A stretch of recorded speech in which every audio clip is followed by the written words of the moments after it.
तथा उसका विधान क्या है, और पहले भी उस व्रत के किसी ने किया है? शंकर जी बोले कि पार्वती, जो अनेक प्रकारों के रत्नों से शोभायमान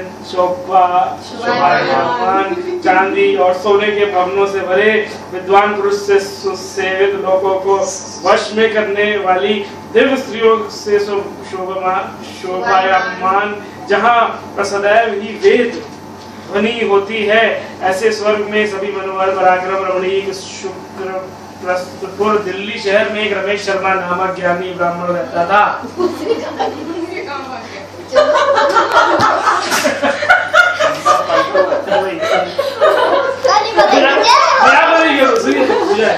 उसकी पत्नी की, उसका पत्नी का नाम लीलावती था। सुनो यार, सब क्या हो रहा है? उसी पत्नी का नाम लीलावती था।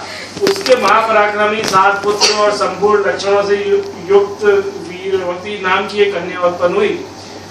उसकी आंखें नील कमल के समान, अमुक चंद्रमा के समान था।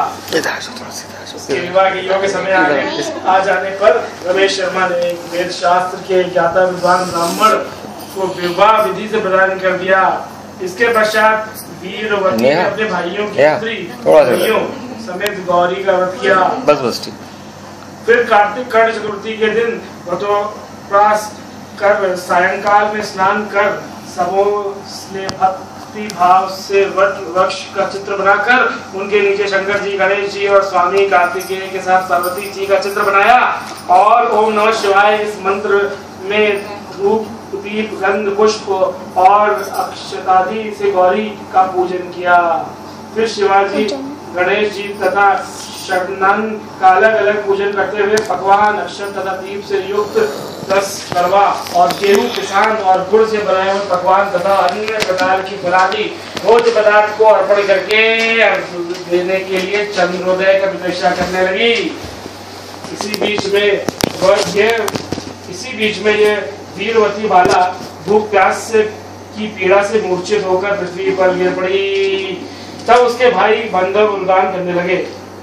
फिर वीरवती का मुख धोकर पंखे से हवा करके उसको ढाढ़स बढ़ाने लगे और अब चंद्रमा उदय होने ही वाला है। उसका एक भाई चिंता युक्त होकर एक महान बट पर चढ़ गया। बहन के प्रेम से दुखी उसके भाई ने जल्दी हुई लुहारी लेकर चंद्रमा के उदय होने का बहाना कर दिया। उसने चंद्रमा का उदय जानकर दुख का त्याग करके विधि विधान से अर्घ देकर भोजन कर लिया। इस प्रकार रक्त से दूषित हो जाने के कारण उसका पति मर गया। सब वीरवती ने अपने पति को मरा हुआ देखकर पुनः शिवाजी का पूजन किया। 1 वर्ष तक निराहार व्रत किया। वर्ष समाप्त होने पर कर्ण चतुर्थी का व्रत उसकी भाइयों ने किया। वीरवती ने भी पूर्वोक्त विधान से व्रत किया। जब उस दिन देव कन्याओं के साथ इंद्राणी वहां कर्ण चतुर्थी का व्रत करने के लिए स्वर्ग लोक से आई और वह वीरवती के पास से चली गई। तब वीरवती ने इंद्राणी से सब बातें पूछी। वीरवती ने कहा कि जब मैं कर्ण चतुर्थी का व्रत करके अपनी पति के घर आई तो मेरा पति मृत्यु को प्राप्त हो गया। मैं नहीं जानती कि किस पाप के कर्म से मुझको यह फल मिला है। हे महेश्वरी, हमारे भाग्य से आप यहाँ आई हैं, सो मेरे पति को जीवित करके मुझ पर कृपा कीजिए। इंद्राणी ने कहा, हे शुभे, गत वर्ष जो तुमने पति के घर में कर्ण चतुर्थी का व्रत किया था उसे बिना चंद्रमा के उदय हुए तुमने व्यर्थ अर्थ दे दिया। इसी से व्रत दूषित हो गया और तुम्हारा पति मृत्यु प्राप्त हो गया। अब तुम यत्न के साथ इस कर्ण चतुर्थी का व्रत करो, तत्पश्चात इस व्रत के प्रभाव से मैं तुम्हारे पति को जीवित कर दूंगी। श्री कृष्ण कहने लगे कि हे द्रौपदी, इंद्राणी के वचन को सुनकर वीरवती ने विधान पूर्वक इस व्रत को किया। इस प्रकार उसके कनक चतुर्थी के व्रत करने से इंद्राणी प्रसन्न होकर जल के द्वारा अभिसिंचन कर अपने पति को जीवित कर दिया। वह देवता के समान हो गए। इसके पश्चात वीरवती अपने पति के साथ घर आकर अनंत करने लगी।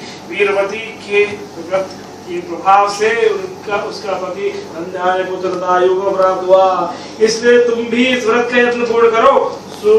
जी कहने लगे कि हे शिष्यों, इस प्रकार से श्री कृष्ण के वचनों को सुनकर द्रौपदी ने इस करवा चौथ का व्रत किया। इसके प्रभाव से संग्राम में कौरवों को जीत कर अतुलनीय राज्य के प्राप्त करके उनका सब दुख जाता रहा।